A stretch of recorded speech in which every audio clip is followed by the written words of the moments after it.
Hello बच्चों, कैसे हैं? आशा करते हैं कि आप सभी बच्चे स्वस्थ होंगे, मस्त होंगे। आप सभी बच्चों का तैयारी बेहतरीन ढंग से चल रही होगी बच्चों। आज बच्चों हम लोग बायोलॉजी का चौथा लेक्चर लेकर आए हैं, क्योंकि बच्चों तीसरा लेक्चर तक तो हम लोग कंप्लीट कर चुके थे, जिसमें बच्चों हम लोग पोषण के बारे में पढ़े थे, शोषण के बारे में पढ़े थे, परिवहन के बारे में पढ़े थे। आज हम लोग बात करेंगे उत्सर्जन के बारे में बच्चों। उससे पहले आप सभी बच्चों को मौर्या पाठशाला पर आप सभी का स्वागत है। आप सभी बच्चे जो न्यू बच्चे हैं वो सभी इस चैनल को सब्सक्राइब कर देंगे और ज़्यादा से ज़्यादा अपने अपने ग्रुप में शेयर कर देंगे, ताकि और सब भी बच्चे ज्वाइन कर सके। और जो भी बच्चे जो 2026 में एग्ज़ाम देने वाले हैं वो सभी बच्चे लाभ उठा सकते हैं। तो स्टार्ट करते बिना किसी देरी का बच्चों। और आज हम लोग बात करेंगे उत्सर्जन पर, और उत्सर्जन के बारे में हम लोग जानेंगे कि उत्सर्जन क्या होता, क्योंकि बच्चों हम लोग वन शॉट के रूप में उत्सर्जन को भी देखे थे। वन शॉट के रूप में हम उत्सर्जन को पूरे डिटेल से बात किए थे। आज हम लोग इंपॉर्टेंट क्वेश्चन पर बात करने वाले हैं, जो कि क्वेश्चन आपके एग्जाम में पूछे जाएंगे, जो क्वेश्चन आपके बोर्ड एग्जाम में देखने को मिलेगी। उन सभी क्वेश्चन पर एक एक करके मैं बच्चों बात करने वाला हूँ। और बिल्कुल बच्चों, बिल्कुल सभी क्वेश्चन को ऑपरेशन करते हुए आगे बढ़ेंगे, ताकि एक क्वेश्चन के साथ आपको कई क्वेश्चन आपको समझ में आ जाए बच्चों। क्योंकि हमें बच्चों ज़्यादा से ज़्यादा क्वेश्चन को करना भी है, तो हम एक क्वेश्चन के साथ कई क्वेश्चन पर हम लोग डिस्कशन करने वाले हैं। तो सभी बच्चे तैयार हैं और सभी बच्चे कॉपी पेन लेकर बैठेंगे, ताकि सभी बातों को नोट करते भी चलेंगे। जो कि आपको आपकी कॉपी में नहीं होगा, वो सभी बच्चे नोट कर लेंगे, ताकि दिक्कत नहीं होगी बच्चों। आइए बिना किसी देरी का हम क्लास को स्टार्ट करते हैं बच्चों। और आज जो होगा बच्चों चौथा लेक्चर, और वो यही से ऑब्जेक्टिव आएगा बच्चों, ये याद रखेंगे। जो भी क्वेश्चन आंसर की बात, हम लोग क्वेश्चन की बात करते हैं, और याद रखना वो जो ऑब्जेक्टिव टाइप होगा बच्चों, कैसा होगा? Objective type. आइए पहला क्वेश्चन आपकी स्क्रीन पर ये रहा, सभी बच्चे तैयार हो जाइए। चलिए पहला लेक्चर ये रहा बच्चों, और ये है बच्चों कृत्रिम विकृकिन अपशिष्ट उत्पादों को रुधिर में अपोहन द्वारा पृथक करता है बच्चों। जरा जवाब देंगे इस क्वेश्चन का सभी बच्चे। राइट आंसर क्या होगा? क्या नाइट्रोजन होगा, कार्बन होगा, ऑक्सीजन होगा, या इनमें से सभी बच्चों? बताइए। कहता है अपोहन द्वारा पृथक करता है, तो कौन सा होगा? नाइट्रोजन, कार्बन, ऑक्सीजन, इनमें से सभी? तो याद रखेंगे बच्चों, ऑक्सीजन तो नहीं होगा, कार्बन भी नहीं होगा। जो इसका राइट आंसर होगा वो क्या होगा? नाइट्रोजन होगा। क्या होगा बच्चों? नाइट्रोजन। मगर एक बात याद रखिएगा बच्चों कि नाइट्रोजन की बात हम लोग जब करते हैं, तो मानव शरीर में उपापचय क्रियाओं के परिणाम स्वरूप नाइट्रोजन युक्त अपशिष्ट उत्पाद जैसे यूरिया और याद रखिएगा क्रिएटिन बनते हैं। ये दो चीज बनते हैं, दो पदार्थ जो अपशिष्ट पदार्थ के रूप में जाने जाते हैं। और यह याद रखना बच्चों, किसके परिणाम स्वरूप? याद रखिएगा उपापचय क्रियाओं के परिणाम स्वरूप नाइट्रोजन युक्त अपशिष्ट पदार्थ का निर्माण होता है। कह सकते हैं बच्चों कि स्वस्थ विक्र यानी किडनी इन अपशिष्टों को रक्त से छानकर किसमें कन्वर्ट करने का कार्य करेगा? मूत्र के रूप में बाहर निकालने का कार्य करती है बच्चों, जो आपको भली भांति मालूम होगा इन बातों के बारे में। मगर और बात जानेंगे बच्चों, जब याद रखिएगा किडनी खराब हो जाते हैं, तो कृत्रिम याद रखिएगा विक्र या कह सकते हैं डायलिसिस मशीन का उपयोग रक्त से इन्हीं नाइट्रोजन युक्त अपशिष्ट उत्पादों को अपोहन यानी डायलिसिस प्रक्रिया द्वारा अलग करने के लिए किया जाता। तो हम लोग कह सकते हैं बच्चों, जब किडनी खराब हो जाए तो याद रखिएगा इसी मशीन का उपयोग किया जाता है बच्चों। किन अपशिष्ट पदार्थों को निकालने के लिए? तो ये याद रखिएगा यूरिया और क्रिएटिन नामक अपशिष्ट पदार्थ को निकालने के लिए। तो हम कह सकते हैं बच्चों कि इस मशीन का प्रयोग करेंगे जब हमारे बॉडी के अंदर किडनी खराब हो जाए। तो हमें उम्मीद है बच्चों ये पॉइंट आपको समझ में आया होगा। अब हम लोग बात करेंगे नेक्स्ट क्वेश्चन पर, और नेक्स्ट क्वेश्चन ये रहा आपकी स्क्रीन पर कि मनुष्य में विक्र यानी किडनी एक तंत्र का भाग है जो संबंधित है। किससे संबंधित होगा? जो विक्र है बच्चों, किडनी किससे संबंधित है होगा? क्या पोषण से संबंधित होगा? क्या पोषण से संबंधित होगा, शोषण से संबंधित होगा, उत्सर्जन से संबंधित होगा, या परिवहन से संबंधित होगा? ये बात आपसे पूछा गया, किनसे संबंधित होती है ये बात आपको बताना है बच्चों। सभी बच्चे जवाब देंगे। क्या इसका राइट आंसर होगा? तो याद रखेंगे बच्चों, ये ना तो पोषण से संबंधित होगा, ना तो शोषण से संबंधित होगा, ना तो परिवहन से संबंधित होगा, बल्कि उत्सर्जन से। हम कह सकते हैं बच्चों कि परिवहन, हमारे बॉडी के अंदर परिवहन जो होता है वो परिसंचरण तंत्र के रूप में कार्य करता है, जिसके लिए हमारे बॉडी में रक्त चाहिए, जिसके लिए हमारे बॉडी के अंदर हृदय चाहिए, जिसके लिए हमारे बॉडी के अंदर बच्चों रक्त वाहिकाएं चाहिए, जिसमें धमनी, शिरा और केशिकाएं होती है। और धमनी, याद रखिएगा बच्चों, हमारे शरीर के अंदर शुद्ध रक्त को पूरे बॉडी के अंदर ले जाने का कार्य करती है। और उनके बाद कहे बच्चों, शिराएं हमारे बॉडी से अपशिष्ट रक्त को, जो कह सकते हैं अशुद्ध रक्त है, हमारे बॉडी से बाहर हृदय तक ले आने का कार्य करता, यानी हमारे पूरे बॉडी से हृदय तक ले आने का कार्य करती। उनके बाद हम कहे बच्चों, क्या परिवहन के अंदर जो केशिका का कार्य है बच्चों, वो क्या करती है, पूरे बॉडी के अंदर, याद रखिएगा, जो धमनी और शिरा आपस में उनको जोड़ने का कार्य करती है बच्चों, ये बात याद रखिएगा। तो ये भी बात सभी बच्चों को समझ में आया होगा कि ये उत्सर्जन इनका राइट आंसर हो जाएगा। उनके बाद बच्चों हम लोग जानेंगे कि मानव में डायलिसिस थैली है। याद रखिएगा बच्चों, मानव में डायलिसिस थैली है क्या? नेफ्रॉन, न्यूरॉन या माइटोकॉन्ड्रिया, या इनमें से कोई नहीं। माइटोकॉन्ड्रिया की जब हम लोग बात करते हैं तो हमारे शरीर के अंदर बच्चों, याद रखना, इनका एक नाम और होता है जिसको पावर हाउस ऑफ सेल के रूप में जानते हैं। और याद रखना, नेफ्रॉन बच्चों, ये याद, कई संख्या पाया जाता है। नेफ्रॉन जो होता है, याद रखना, किडनी के अंदर बच्चों, दोनों किडनी के अंदर नेफ्रॉन की संख्या होती है कई, मगर याद रखना यही नेफ्रॉन का काम होता है हमारे शरीर के अंदर रक्त को छानना, और रक्त को छान कर क्या बनाना बच्चों, मूत्र बनाने का कार्य करती है। तो याद रखिएगा, इसका जो राइट आंसर होगा मेरे प्यारे बच्चे, वो क्या हो जाएगा, तो हम लोग कहेंगे इसका राइट आंसर हो जाएगा नेफ्रॉन। क्या हो जाएगा? नेफ्रॉन बच्चों, याद रखिएगा। उनके बाद बच्चों हम इनके बारे में जानेंगे क्या होता है। तो याद रखिएगा, नेफ्रॉन मानव में डायलिसिस थैली यानी नेफ्रॉन है, एक डायलिसिस थैली के रूप में जाना जाता है बच्चों। और नेफ्रॉन गुर्दे यानी किडनी की संरचनात्मक और क्रियात्मक इकाई मानी जाती है बच्चों। कह सकते हैं यह रक्त को छानकर मूत्र बनाने का कार्य करता है, जो कि डायलिसिस की प्रक्रिया के समान होती है। यहाँ रक्त से अपशिष्ट उत्पादों को फिल्टर किया जाता है, इसी के माध्यम से बच्चों फिल्टर करने की काम किया जाता है। तो आप सभी बच्चे इस बात को भी याद रखेंगे कि किस प्रकार से फिल्टर होता है और वो फिल्टर किसको किया जाता है। उम्मीद है ये बात भी आपको समझ में आया होगा बच्चों। उनके बाद मैं बात करूं, निम्न में से कौन उत्सर्जी अंग है, यानी आपसे पूछा गया कि उत्सर्जी अंग कौन सा है बच्चे, आपको जानना है। क्या किडनी होता है उत्सर्जी अंग, क्या अग्नाशय होता है, या आंख होता है, या इनमें से कोई नहीं बच्चों? जरा बताएंगे कौन से इसमें उत्सर्जी अंग है बच्चों, यानी कुछ अपशिष्ट पदार्थ हमारे शरीर से बाहर निकालने का काम कौन से अंग के द्वारा किया जाएगा, ये बात आपको पूछा गया। तो याद रखिएगा बच्चों, इसका जो राइट आंसर होगा, आंख तो कभी करेगा नहीं बच्चों, अग्नाशय भी नहीं करेगा, बल्कि कौन करेगा बच्चों? किडनी जो होता है, इन्हीं के द्वारा बच्चों यही उत्सर्जी अंग माने जाते हैं, याद रखिएगा। उनके बाद बच्चों मैं बात करूं कि सजीव जीवधारियों यानी सजीव जीवधारियों द्वारा किस प्रकार की नाइट्रोजन पदार्थ का उत्सर्जन होता। जो सजीव प्राणी है बच्चों, वो एक जीवधारियों द्वारा किस प्रकार की नाइट्रोजन पदार्थ का उत्सर्जन होता है। ये 24 में भी और 20 में भी पूछा गया बच्चों क्वेश्चन है।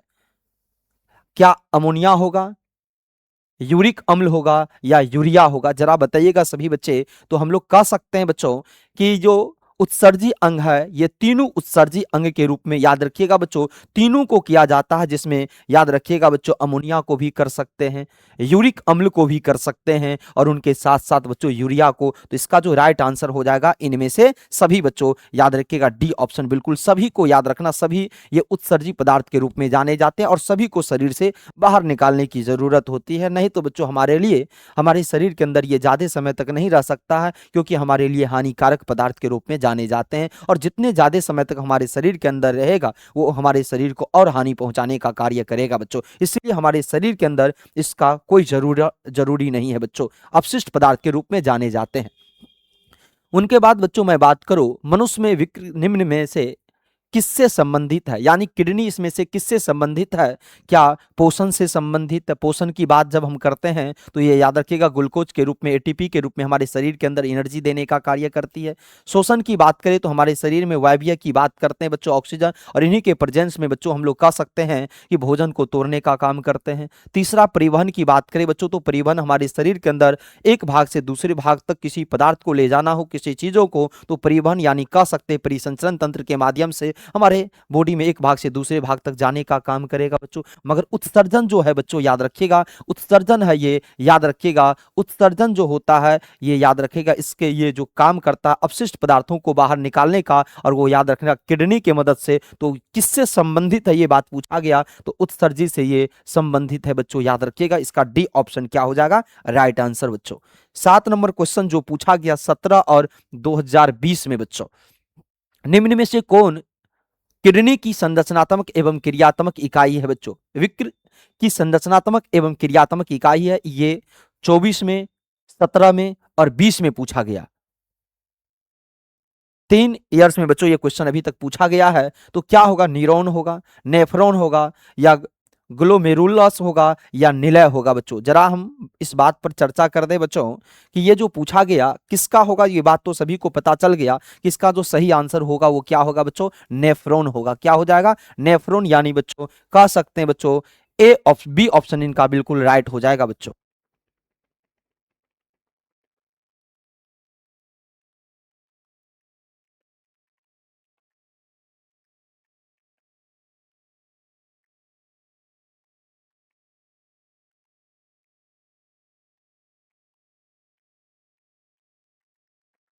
तो इसका जो राइट आंसर हो जाएगा मेरे प्यारे बच्चे, वो क्या हो जाएगा, बी ऑप्शन इनका राइट आंसर हो जाएगा। थोड़ा सा हम लोग इनको जानते हैं बच्चों, इसको एक्सप्लेनेशन करते हैं तगड़ा से बच्चों। आइए समझिए, कहता है न्यूरॉन, न्यूरॉन के बारे में तो आप लोग जानते हैं, यह तंत्रिका तंत्र की संरचनात्मक और क्रियात्मक इकाई है। यह शरीर में संकेतों के संचरण के लिए जिम्मेदार माने जाते हैं। कौन बच्चों, न्यूरॉन।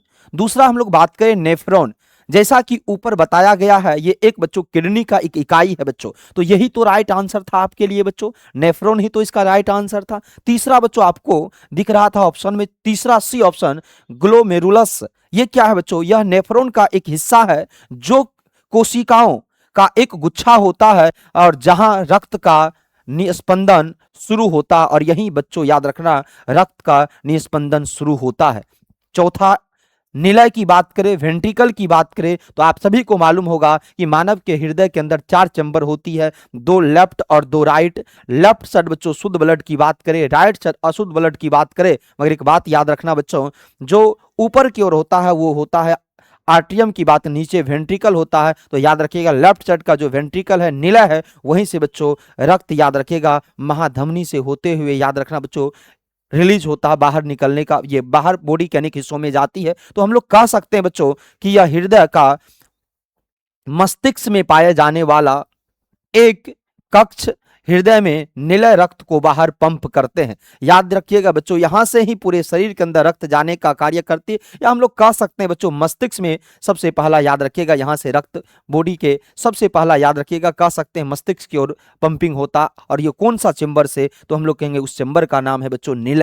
क्या नाम है, तो ये चारों ऑप्शन के बारे में हम लोग एक एक करके जाने बच्चों। उनके बाद बच्चों नेक्स्ट क्वेश्चन की बात करें, और नेक्स्ट क्वेश्चन ये है कि प्रोटोजोआ उत्सर्जी पदार्थ का निष्कासन कैसे करता है। यानी 21 में पूछा गया क्वेश्चन है, कैसे करता, प्रासरण द्वारा करेगा, विसरण द्वारा करेगा, अवशोषण द्वारा करेगा, या निष्कासन द्वारा करेगा। मेरे प्यारे बच्चे इसका जवाब देंगे सभी बच्चे, तो याद रखिएगा इसका जो राइट आंसर हो जाएगा वो बी होगा, विसरण के द्वारा किया जा सकता है बच्चों। किसके द्वारा किया जाएगा निष्कासन, कहेंगे विसरण के द्वारा ये निष्कासन किया जाता है बच्चों, याद रखिएगा। अब बच्चों मैं बात करूं नेक्स्ट क्वेश्चन, ये रहा, कहता मानव गुर्दे का आकार होता है। आप सबको मालूम होगा कि जब हम आपको वन शॉट के रूप में इन चैप्टर को पढ़ा रहे थे बच्चों, तो वहां हम बताए थे कि मानव का जो गुर्दा है वो किस आकार का होता है। जरा बताना किस आकार का, गोलाकार होगा, आयतकार होगा, या सेम के बीज का आकार का होगा, या इनमें से कोई नहीं। जरा बताना बच्चों किस आकार का होता, तो हम लोग कह सकते हैं कि सेम के बीज के आकार का होता। किस आकार का, सेम के बीज का आकार का, याद रखिएगा ये होता। तो बी सी ऑप्शन इनका क्या हो जाएगा, राइट आंसर हो जाएगा। जो भी बच्चे सी बोल रहे हैं उन सभी बच्चों का राइट आंसर है बच्चे। अब मैं बच्चों बात करूं, इसका एक्सप्लेनेशन थोड़ा सा जान लीजिए। सेम के बीज का आकार, मानव गुर्दे का आकार सेम के बीज के आकार का होता है। यह उदर गुहा में रीढ़ की हड्डी के दोनों ओर स्थित होता है। कह सकते हैं कि रीढ़ की हड्डी के दोनों ओर स्थित होता है बच्चों, याद रखिएगा। तो आपसे पूछे ये कहां स्थित होता, तो कह सकते हैं रीढ़ की हड्डी के दोनों ओर स्थित होती है बच्चों, याद रखिएगा। उनके बाद बच्चों मैं नेक्स्ट क्वेश्चन की ओर बात करूं, तो ये रहा 10वां नंबर क्वेश्चन कि निम्न में से कौन हेट्रोक्राइन ग्रंथि है, ये पूछा गया बच्चों, याद कीजिए। हेट्रोक्राइन ग्रंथि की बात किया गया, तो क्या होता है हेट्रोक्राइन ग्रंथि, इनके बारे में आपसे पूछा गया। जरा इस क्वेश्चन का जवाब देंगे सभी। क्या प्यूटरी ग्रंथि की बात करेंगे, क्या यकृत की बात करेंगे, या विरसन की बात करेंगे, या थायराइड ग्रंथि की बात करेंगे। जरा बताना कौन सी ग्रंथि इसका होगा। तो हम लोग कह सकते बच्चों हेट्रोक्राइन ग्रंथि ये विरसन के रूप में काम करता। हम कह सकते हैं कि बच्चों ये मेल रिप्रोडक्टिव जो सिस्टम है बच्चों, जिसके अंदर बच्चों दो विरसन की हम लोग बात करते हैं, तो ये याद रखिएगा मेल की बात करें। और इसी मेल के अंदर बच्चों हम लोग किसकी बात करते हैं, स्पर्म की बात करते हैं। और यही स्पर्म बच्चों याद रखिएगा यहां से विरिसन से फॉर्मेशन होता है। तो आप कह सकते हैं कि मेल के अंदर स्पर्म का फॉर्मेशन कहां से होता है, तो विरिसन से, जो मेल रिप्रोडक्टिव सिस्टम की हिस्सा है बच्चों। और याद रखिएगा जिसको प्राइमरी सेक्स ऑर्गन के रूप में जानते हैं हम लोग, इसी को प्राइमरी सेक्स ऑर्गन भी कहते हैं बच्चों, जहां किसका फॉर्मेशन होता है, स्पर्म का। और याद रखना इसी को हम लोग हेट्रोक्राइन ग्रंथि के रूप में जानते हैं बच्चों। क्या ये बात सभी बच्चों को समझ में आया, क्या ये बात सभी बच्चों को समझ में आया, बताइएगा सभी बच्चे समझ में आया या नहीं। चलिए, उम्मीद है ये क्वेश्चन भी आपको समझ में आ गया होगा बच्चों। उनके बाद हम लोग बच्चों थोड़ा सा इस पर एक्सप्लेनेशन कर लेते हैं, क्योंकि आपको जरूरत है एक्सप्लेनेशन का बच्चों। कहता है हेट्रोक्राइन ग्रंथि ऐसी ग्रंथि होती है जिसमें अंतःस्रावी और वही स्रावी दोनों प्रकार के कार्य होते हैं। ये हार्मोन और एंजाइम दोनों का स्रावन करती है। ये हार्मोन का भी स्रावन करती है, और याद रखिएगा एंजाइम का कह सकते हैं। विरिसन के अंदर बच्चों याद रखिएगा कौन सा, टेस्टोस्टेरोन नामक हार्मोन का स्रावन होता है बच्चों, याद रखिएगा। और वो किसके कारण होगा, हेट्रोक्राइन ग्रंथि के कारण संभव होगा मेरे प्यारे बच्चे, याद रखिएगा। उनके बाद विरिसन की बात करें, यह एक हेट्रोक्राइन ग्रंथि है क्योंकि ये अंतःस्रावी ग्रंथि के रूप में टेस्टोस्टेरोन हार्मोन का उत्पादन करती है, और ये वही स्राव ग्रंथि के रूप में शुक्राणु यानी गेमिट्स का उत्पादन भी करती है। हम आपको अभी बात किए बच्चों, गेमिट्स यानी स्पर्म का फॉर्मेशन भी करने का कार्य करती है। उनके बाद बच्चों मैं बात करूं थायराइड ग्रंथि, ये मुख्य रूप से अंतःस्रावी ग्रंथि है जो केवल हार्मोन स्रावित करती है। और याद रखना बच्चों हम कह सकते हैं कि यकृत यह मुख्य रूप से वही स्रावी ग्रंथि है जो पीत का स्रावन करती है। ये तो ए का हो गया, डी का हो गया, ये बी का ऑप्शन था बच्चों। यहाँ यकृत के बारे में हम लोग बता दिए ये क्या करता है बच्चों, तो हम लोग कह सकते हैं यकृत यह मुख्य रूप से क्या करती है बच्चों, क्या है रूप से वह स्रावी ग्रंथि है बच्चों। और इनका काम है बच्चों जो पीत का स्रावन करती है। किसका स्रावन करती है, पीत का स्रावन करती है बच्चों, याद रखेंगे। उनके बाद मैं बच्चों बात करूं कि मानव यूरिन में यूरिया की प्रतिशत मात्रा क्या होती है। मानव के अंदर जो याद रखना प्रतिशत मात्रा यूरिन का पूछा गया वो क्या होगा बच्चों। क्या आपको ये बात का जवाब देना क्या होता है, इसके बारे में जानिए बच्चों। आप सभी बच्चों कमेंट बॉक्स में बताएंगे कि क्या परसेंटेज होती है, जरा फटाफट सभी बच्चे जवाब देंगे। तो हम लोग कह सकते हैं 96% होगा क्या, 60% होगा क्या, 2%। तो याद रखना मेरे प्यारे बच्चे इसका होगा 2%। क्या होती है, 2% होती है। तो ये बात सभी बच्चों को याद होनी चाहिए। क्या होती है कि यूरिया की प्रतिशत मात्रा होती है मानव मूत्र में, तो हम लोग कहेंगे 2% होती। कितना प्रतिशत, 2%। कह सकते हैं कि इसका 2% सही आंसर होगा। मानव मूत्र में यूरिया की प्रतिशत लगभग 2% होती है। मूत्र का लगभग 95% हिस्सा जल होता है। कितना प्रतिशत हिस्सा बच्चों, जल होता। तो हम लोग कह सकते हैं 95% हिस्सा क्या होती है बच्चों, जल पाई जाती है, ये बात कह सकते हैं। और शेष 3% अन्य अपशिष्ट उत्पाद जैसे यूरिया, एसिड और क्रिएटिन और विभिन्न लवण हो सकते हैं बच्चों। किसके अंदर, तो हम लोग कहेंगे बच्चों किसी और के नहीं बल्कि मानव मूत्र में बच्चों। यह बात याद रखिएगा सभी बच्चे। तो कितना परसेंट पाई जाती है बच्चों, तो 2% याद रखिएगा सभी बच्चे। उनके बाद बच्चों मैं बात करूं नेक्स्ट क्वेश्चन, कहता है पौधे में उत्सर्जी पदार्थ है। जरा बताना 20 में, 22 में और 23 में लगातार क्वेश्चन पूछा गया बच्चों। जरा सभी बच्चे बताएंगे कि इसका जो राइट आंसर होगा वो क्या होगा। पौधे में उत्सर्जी पदार्थ किसको मानेंगे, क्या गोंद को मानेंगे, टेनिन को मानेंगे, रेजिन को मानेंगे, या इनमें से सभी। तो मेरे प्यारे बच्चे याद रखेंगे आप सभी बच्चे ये अपशिष्ट पदार्थ के रूप में जाने जाते हैं। गोंद भी हो जाएगा, टेनिन भी हो जाएगा और रेजिन भी हो जाएगा, यानी डी ऑप्शन बिल्कुल इनका क्या हो जाएगा, राइट आंसर हो जाएगा बच्चे, याद रखिएगा।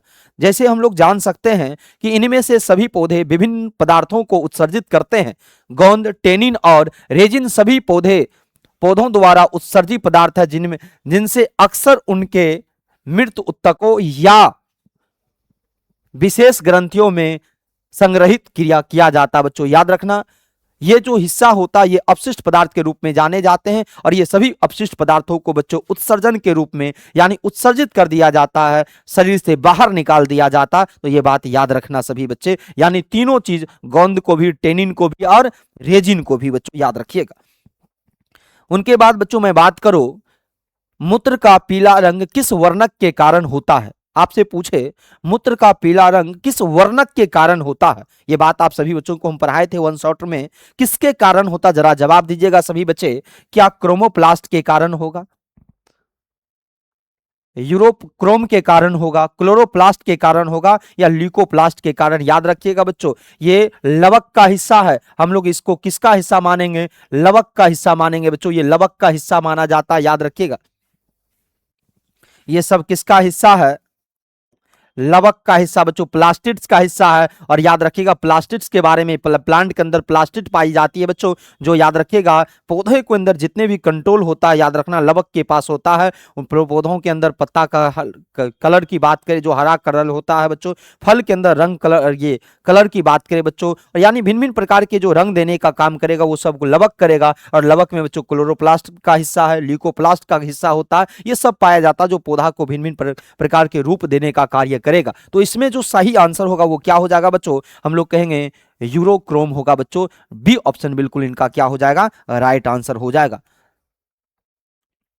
जैसे समझ लीजिएगा सभी बच्चे, यूरोक्रोम मूत्र का पीला रंग यूरोक्रोम नामक वर्णन के यानी वर्णक के कारण होता है। हम लोग कह सकते हैं कि यूरोक्रोम मूत्र का पीला रंग किसके कारण, यूरोक्रोम नामक एक वर्णक पाया जाता है, इन्हीं के कारण होता है।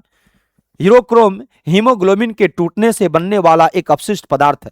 जैसे कि हमारे शरीर के अंदर हीमोग्लोबिन पाया जाता है बच्चों, तो याद रखिएगा हीमोग्लोबिन की जब बात करें तो याद रखिएगा मेल के अंदर बच्चों हीमोग्लोबिन की बात करें तो कितना ग्राम होगा, 14 ग्राम होगा बच्चों, कितना ग्राम, 14 ग्राम। और यही बात बच्चों हम लोग बात करें फीमेल के अंदर पूछे तो फीमेल के अंदर बच्चों ये कितना ग्राम होगा, तो कहेंगे 13 ग्राम होगा। 1 ग्राम का जो कमी होता बच्चों, तो 1 ग्राम का जो कमी होगा तो हम लोग कह सकते बच्चों ब्लड के कमी के कारण ऐसा देखने को मिलती है बच्चों, याद रखिएगा। किसके कारण, ब्लड के कमी के कारण ऐसा, क्योंकि हम कह सकते हैं मेल के अंदर बच्चों रक्त की बात करें तो याद रखिएगा मेल के अंदर बच्चों कितना होगा, 5 से 6 लीटर की बात करेंगे, मगर फीमेल बॉडी के अंदर बच्चों हम लोग बात करेंगे कितना, 4 से 5 लीटर, 4 से 5 लीटर रक्त की बात करेंगे। और 1 लीटर जो कमी होता बच्चों, क्योंकि फीमेल बॉडी के अंदर आप सभी को ये बात मालूम होगा बच्चों कि फीमेल बॉडी के अंदर मासिक चक्र की क्रियाएं होती है, और वो मासिक चक्र की क्रिया में बच्चों हर मंथ 28 या 29 दिनों का मासिक चक्र की क्रिया होती है, जिसमें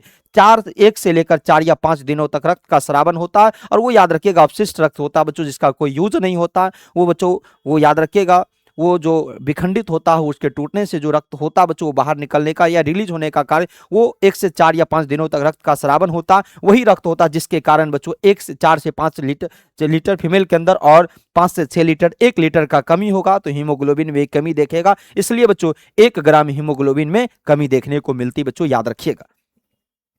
उनके बाद बच्चों मैं बात करूं 14 नंबर क्वेश्चन की बात करूं, डायलिसिस मशीन द्वारा रक्त का शुद्धिकरण की प्रक्रिया कहलाती है, यानी डायलिसिस मशीन द्वारा रक्त का शुद्धिकरण की प्रक्रिया क्या कहलाती है बच्चों, जरा सभी बच्चे जवाब देंगे क्या कहलाएगी, या डायलाइटेस कहलाएगा बच्चों, या लाइजर होगा, या सेलोफेन होगा, या बच्चों हम लोग कह सकते हैं हीमोडायलिसिस कहलाएगा बच्चों। तो याद रखना बच्चों, ना तो क्या हो जाएगा डायलाइसेट होगा, या ना तो बच्चों याद रखिएगा डायलाइजर होगा, ना तो बच्चों सेलोफेन होगा। याद रखिएगा जो इसका राइट आंसर होगा वो क्या हो जाएगा, हीमोडायलाइसिस होगा बच्चों, क्या हो जाएगा, हीमोडायलाइसिस हो जाएगा। और याद रखिएगा यही इसका सही आंसर होगा बच्चों, डी ऑप्शन इनका बिल्कुल राइट आंसर होगा। हम ये नहीं कह सकते बच्चों डायलाइसेट होगा, ये बिल्कुल गलत हो जाएगा बच्चों। हम ये भी नहीं कह सकते डायलाइजर होगा, ये भी गलत हो जाएगा। हम ये भी नहीं कह सकते सेलोफेन होगा, बल्कि इसका जो राइट आंसर वो क्या हो जाएगा,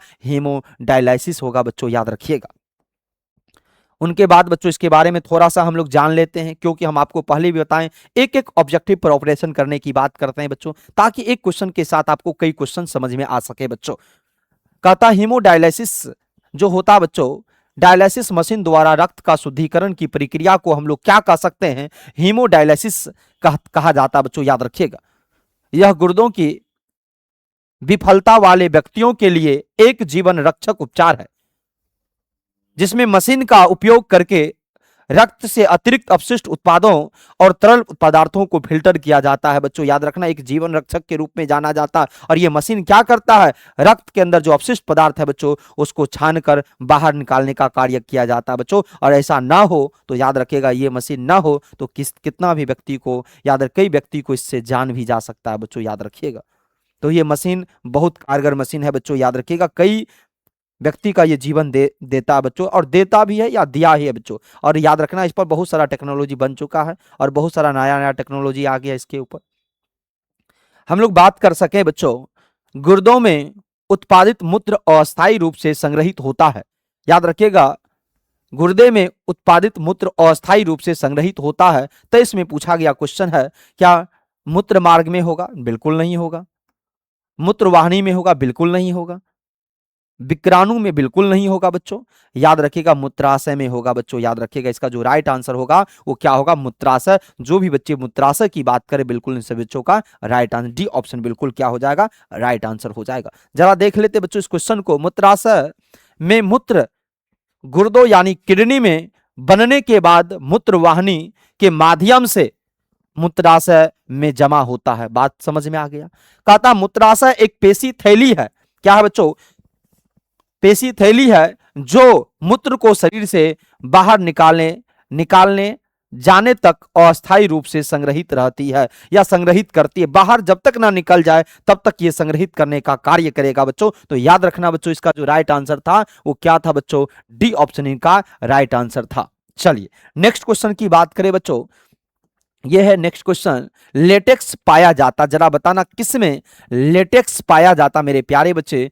क्या चीड़ में पाया जाएगा, गुलाब में पाया जाएगा, कनेर में पाया जाएगा या आम में पाया जाएगा? जरा बताना बच्चों, किस में पाया जाता लेटेक्स पाया जाता?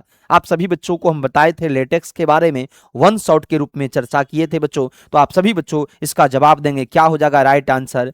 कनेर हो जाएगा बच्चों, याद रखना।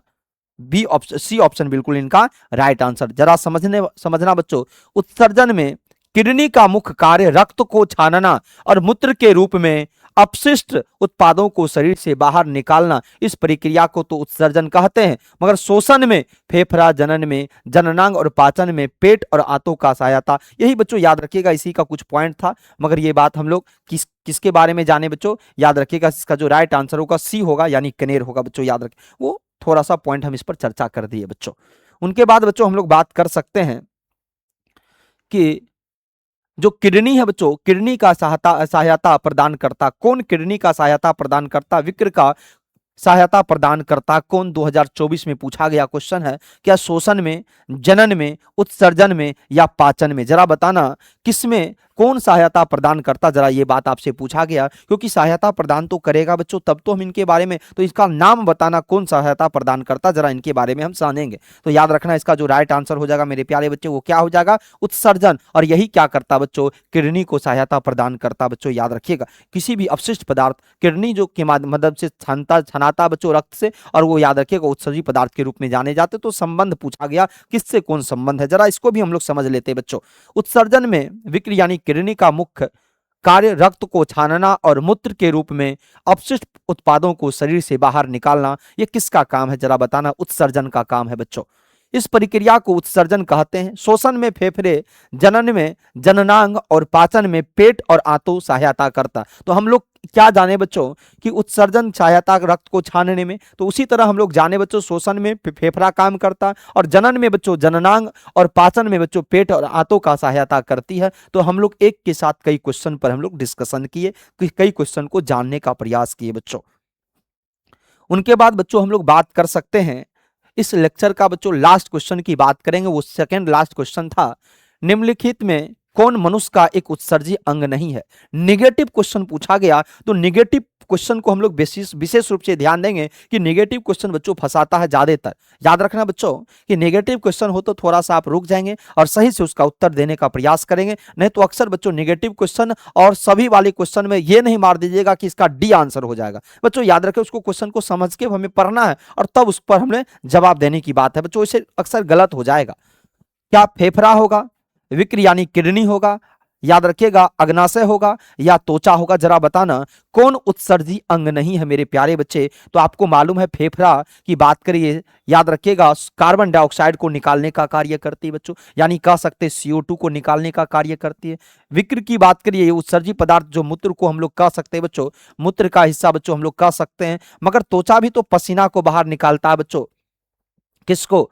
पसीना, किसको बच्चों? पसीना को बाहर निकालता। मगर याद रखना सी ऑप्शन जो है बच्चों, सी ऑप्शन बिल्कुल इनका राइट आंसर होगा बच्चों। तो हम लोग कहेंगे इसका राइट आंसर क्या हो जाएगा? सी हो जाएगा। जरा इसके बारे में जरा हम लोग जान लेते क्या होता है। कह सकते हैं अग्नाशय, फेफड़ा कार्बन डाइऑक्साइड, फेफड़ा का जो हिस्सा है अग्नाशय की बात, तो इसका राइट आंसर क्या हो जाएगा बच्चों? अग्नाशय। मगर फेफड़ा का काम हम लोग जान, फेफड़ा कार्बन डाइऑक्साइड का उत्सर्जन करता है। विक्र जो किडनी मूत्र के रूप में अपशिष्ट पदार्थों का उत्सर्जन करता है। त्वचा पसीने के रूप में कुछ अपशिष्ट और अतिरिक्त नमक का उत्सर्जन करती है। अग्नाशय मुख्य रूप से पाचन एंजाइमों और हार्मोनों का उत्पादन करता है। यह एक उत्सर्जी अंग नहीं है बच्चे। हम लोग कह सकते हैं कि जो अग्नाशय है एक उत्सर्जी अंग नहीं है बच्चों।